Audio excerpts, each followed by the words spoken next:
5, 4, 3, 2, 1, 0.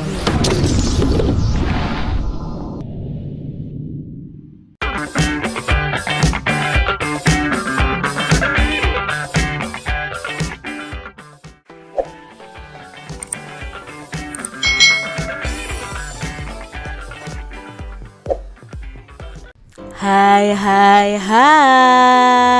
selamat datang di channel YouTube Kak Citra. Apa kabar adik-adik semuanya? Kak Citra berharap kalian dalam keadaan yang baik, sehat, dan siap untuk belajar ya. Hari ini kita akan belajar bersama-sama untuk mata pelajaran tematik kelas 4. Kita belajar di tema 7, indahnya keragaman di negeriku. Subtema 3, indahnya persatuan dan kesatuan di negeriku. Pembelajaran yang pertama. Mari adik-adik, di subtema 3 ini kita belajar lebih semangat lagi. Adik-adik, kamu telah mengetahui keragaman suku bangsa dan budaya di Indonesia. Bagaimana ya sikapmu atas keragaman itu? Tentunya kita harus menjaga keragaman yang ada. Kita harus menghargai dan menghormati dengan adanya keragaman ini adik-adik. Keragaman ini membuat kita itu menjadi indah, kaya akan budaya, dan menjadi bangsa ini menjadi bangsa yang besar adik-adik. Jadi kita harus menjaga keragaman yang ada. Adik-adik, kita akan membaca bacaan tentang supaya tetap rukun, mari lakukan sikap ini. Negara Republik Indonesia memiliki keragaman adat, budaya, dan agama. Adat dan budaya setiap daerah itu unik dan berbeda dari daerah lain. Agama yang dianut penduduk pun beragam. Dengan perbedaan itu, bagaimana kita dapat menjaga kesatuan bangsa? Nah, untuk menjaga kesatuan bangsa, maka lakukan upaya berikut ini adik-adik. Salah satu sikap yang harus dilakukan yaitu adanya toleransi dan saling menghormati dalam menjalankan ibadah. Bagaimana perwujudannya? Salah satu perwujudannya, kita tidak boleh menghina teman yang berbeda agama. Selanjutnya, saat teman kita sedang beribadah, kita tidak boleh mengganggu mereka adik-adik. Sikap lain yang harus dilakukan yaitu menghargai kebudayaan dari berbagai daerah di Indonesia. Negara kita ini kaya akan berbagai kebudayaan daerah. Kita boleh membanggakan kebudayaan daerah sendiri, namun kita juga harus menghargai dan ikut melestarikan kebudayaan daerah lain. Jadi untuk mempertahankan persatuan dan kesatuan NKRI, bagaimana sikap kita? Ya, kita harus saling menghargai, menghormati, dan menyayangi orang lain meskipun berbeda agama, suku, dan budaya. Sikap itulah yang harus selalu kita tanamkan pada diri kita. Diambil dari kidnesia.com. Adik-adik, mari kita lakukan sikap-sikap yang diterangkan dalam bacaan ini. Menghargai agama orang lain, ya, menghargai kebudayaan dari berbagai daerah di Indonesia, dan selalu mempertahankan persatuan dan kesatuan dengan cara menghargai, menghormati, menyayangi orang lain meskipun berbeda agama, suku, dan budaya. Adik-adik, adakah kata sulit yang kalian temukan pada bacaan tersebut? Jika ada, mari kita cari tahu artinya bersama-sama. Contohnya di sini ada kata adat. Adat itu artinya adalah aturan atau kebiasaan yang telah dilakukan sejak dahulu. Lalu tadi ada kata toleransi. Toleransi itu berarti bersikap menghargai orang lain. Lalu ada kata ibadah, kita sering mendengar kata ibadah. Nah, menurut Kamus Besar Bahasa Indonesia, ibadah itu perbuatan untuk menyatakan bakti kita kepada Tuhan yang didasari dengan ketaatan, mengerjakan segala perintahnya, dan menjauhi segala larangannya. Berikutnya ada kata kebudayaan. Nah, kebudayaan itu artinya adalah hasil kegiatan dan penciptaan batin manusia seperti kepercayaan, kesenian, dan adat istiadat. Lalu ada kata persatuan. Persatuan itu adalah gabungan, ikatan atau kumpulan beberapa bagian yang akhirnya sudah bersatu. Mungkin ini tadi kata-kata sulit dan arti yang bisa kalian ketahui. Mari kita cari pokok pikiran dari setiap paragraf pada teks supaya tetap rukun. Mari lakukan sikap ini. Nah, di sini terdapat pokok pikiran dari paragraf 1 sampai paragraf 4 pada bacaan teks tadi adik-adik. Misalnya di paragraf 1, pokok pikirannya adalah negara Indonesia itu memiliki keragaman adat, budaya, dan agama. Lalu di paragraf kedua, salah satu sikap yang harus dilakukan yaitu adanya toleransi dan saling menghormati. Itu pokok pikirannya. Di paragraf yang ketiga itu menghargai kebudayaan dari berbagai daerah di Indonesia. Dan paragraf yang keempat pokok pikirannya adalah kita harus saling menghargai, menghormati, dan menyayangi orang lain. Adik-adik, mengapa kita harus melaksanakan ajakan pada teks supaya tetap rukun? Mari lakukan sikap ini. Ya, supaya apa adik-adik? Ya, supaya mempertahankan persatuan dan kesatuan negara Kesatuan Republik Indonesia. Kita harus melaksanakan ajakan yang ada pada teks tadi, menghargai agama orang lain, menghargai kebudayaan dari berbagai daerah di Indonesia. Itu sih untuk mempertahankan persatuan dan kesatuan Republik Indonesia adik-adik.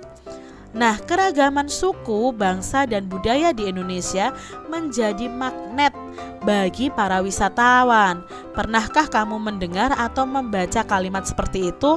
Lalu apa maksudnya? Nah, maksud dari kalimat ini adik-adik bahwa keragaman suku, bangsa, dan budaya Indonesia ini akan menjadi daya tarik, menjadi magnet di sini adalah menjadi daya tarik bagi wisatawan untuk mau berkunjung ke Indonesia. Kebanyakan wisatawan berkunjung ke Indonesia itu karena Indonesia itu memiliki budaya yang sangat banyak, yang sangat unik dan menarik banyak wisatawan. Nah, ngomong-ngomong di sini ada kata magnet, kita akan belajar tentang magnet adik-adik. Mungkin kamu bertanya-tanya, apa hubungannya magnet dengan daya tarik? Nah, terlebih dahulu kalian bisa melakukan kegiatan berikut ini. Adik-adik, kalau kalian punya magnet, sediakan magnet adik-adik. Boleh magnet batang atau magnet lainnya. Kalau di sini di gambar ini adalah magnet U ya. Nah, sediakan benda-benda kecil seperti jarum pentul ya, jarum pentul ini, lalu peniti, pensil, pakai kerikil, daun, letakkan semua di atas meja.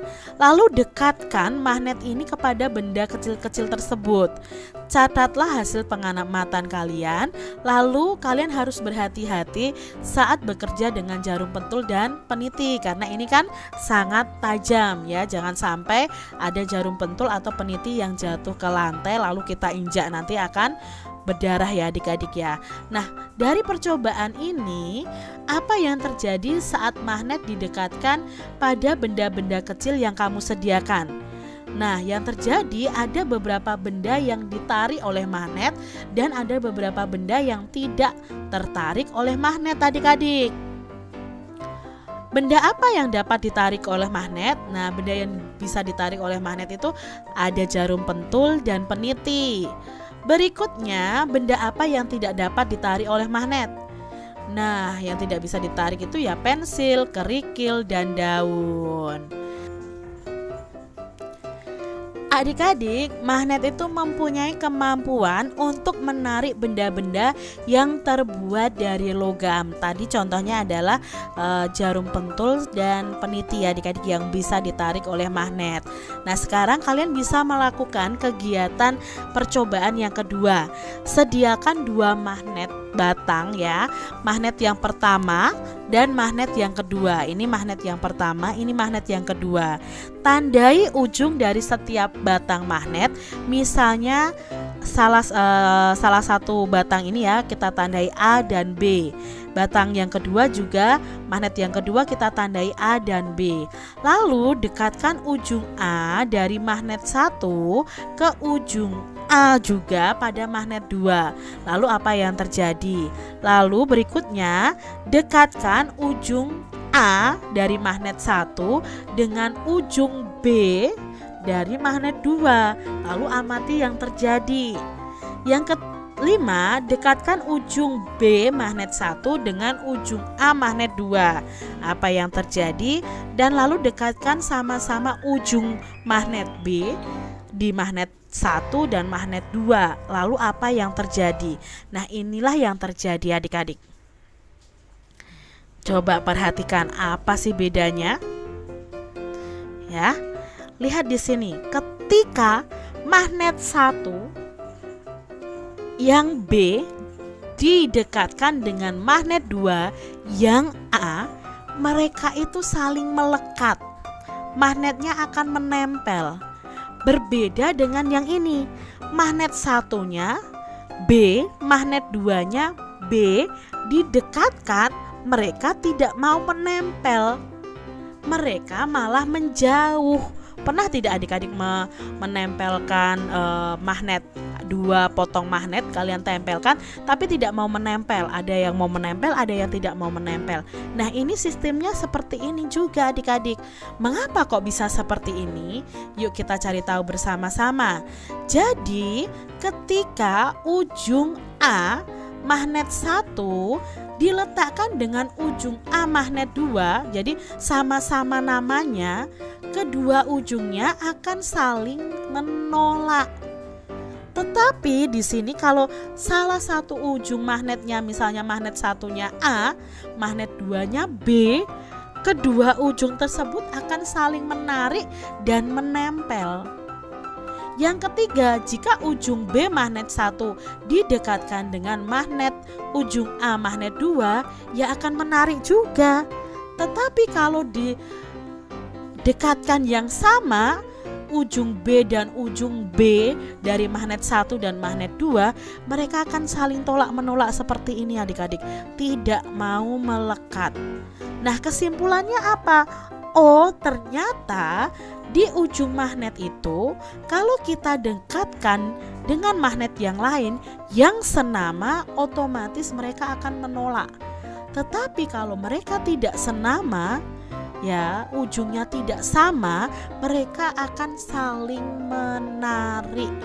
Itu kesimpulannya adik-adik. Sebuah magnet itu mempunyai 2 ujung yang berlawanan. Ujung magnet itu bisa disebut dengan kutub. 2 kutub magnet yang berlawanan ini bisa disebut kutub utara atau U dan kutub selatan atau S. Tadi kan kita menandainya dengan A dan B. Sebenarnya itu adalah kutub utara dan kutub selatan. Magnet itu punya kutub utara dan kutub selatan.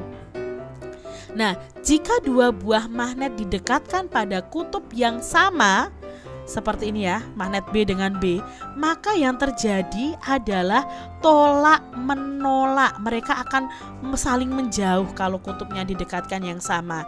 Sebaliknya, jika 2 buah magnet didekatkan pada kutub yang berbeda, maka kedua kutubnya itu akan saling tarik menarik. Itulah uniknya magnet adik-adik. Interaksi 2 buah magnet yang didekatkan akan menimbulkan gaya. Gaya ini disebut dengan gaya magnet. Jadi gaya magnet adalah gaya yang dihasilkan ketika 2 magnet atau lebih itu saling berinteraksi. Nah, adik-adik, yang perlu kalian ketahui, gaya magnet ini dapat dimanfaatkan misalnya dalam pembuatan kompas ini adik-adik. Kompas adalah alat penunjuk arah utara dan arah selatan. Kalau dalam kompas, utara itu north adik-adik, biasanya disingkat dengan N. Kalau selatan S ya. Nah, di sini pada kompas ini terpasang sebuah magnet berbentuk jarum ini adik-adik. Jika diletakkan mendatar, jarum kompas ini akan selalu menunjukkan ke arah utara dan ke arah selatan. Nah, adik-adik sudah mengetahui bahwa jarum kompas selalu menuju arah utara dan arah selatan. Kini bagaimana arah benda jika dijatuhkan dari ketinggian tertentu? Nah, adik-adik coba kalian bisa praktekkan. Ambil sebuah uang logam, lalu kalian menuju halaman atau menuju lapangan. Pegang uang logam itu kuat-kuat, lalu lemparkan dengan kuat juga ke arah atas. Apa yang terjadi dengan uang logam tersebut? Lakukan sebanyak 5 kali adik-adik ya. Lempar ke atas, lalu logam itu apa yang kalian amati? Logam itu setelah ke atas, dia akan tetap jatuh kemana? Jatuh ke bawah. Mengapa kok bisa demikian ya? Nah, ketika uang logam dilempar ke atas, maka uang tersebut akan jatuh kembali ke bawah.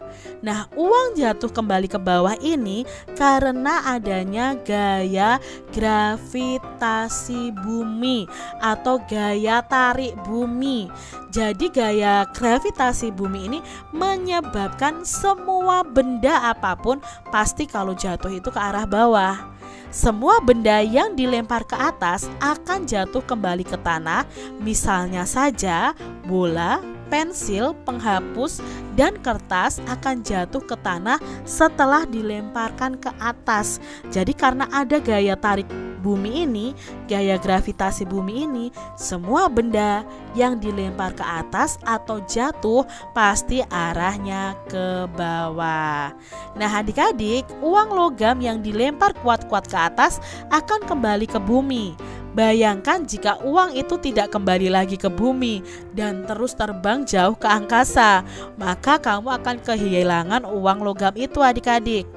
Mengapa uang logam itu jatuh kembali lagi ke bumi? Uang logam dan benda apapun yang kamu lemparkan ke atas akan kembali lagi ke bumi karena adanya gaya gravitasi. Nah, gaya gravitasi ini adalah gaya yang disebabkan oleh gaya tarik yang dihasilkan oleh bumi. Gaya gravitasi ini akan menyebabkan semua benda yang berada di permukaan bumi selalu tertarik menuju bumi. Jika tidak ada gaya gravitasi adik-adik, semua benda yang kamu lemparkan ke atas dapat dengan mudah hilang karena akan melayang di angkasa. Bahkan diri kamu sendiri juga dapat terbang dan sulit untuk kembali ke rumah adik-adik. Oleh karena itu gaya gravitasi itu sangat bermanfaat karena dapat menahan benda-benda agar tetap berada di bumi. Contoh peristiwa sehari-hari yang menunjukkan gaya gravitasi adalah jatuhnya buah yang sudah matang dari pohon. Itu tadi ya informasi mengenai gaya magnet dan gaya gravitasi bumi. Demikian tadi adik-adik pembahasan kita di tema 7, subtema 3 pembelajaran yang pertama. Semoga video pembelajaran ini bermanfaat untuk adik-adik semuanya dan sampai jumpa lagi di video pembelajaran Kak Citra selanjutnya. Tuhan memberkati. Jangan lupa tekan tombol subscribe, lalu tekan loncengnya, tekan juga tombol like, lalu share ke media sosial kalian. Jangan lupa untuk ikuti media sosial Kak Citra. Terima kasih.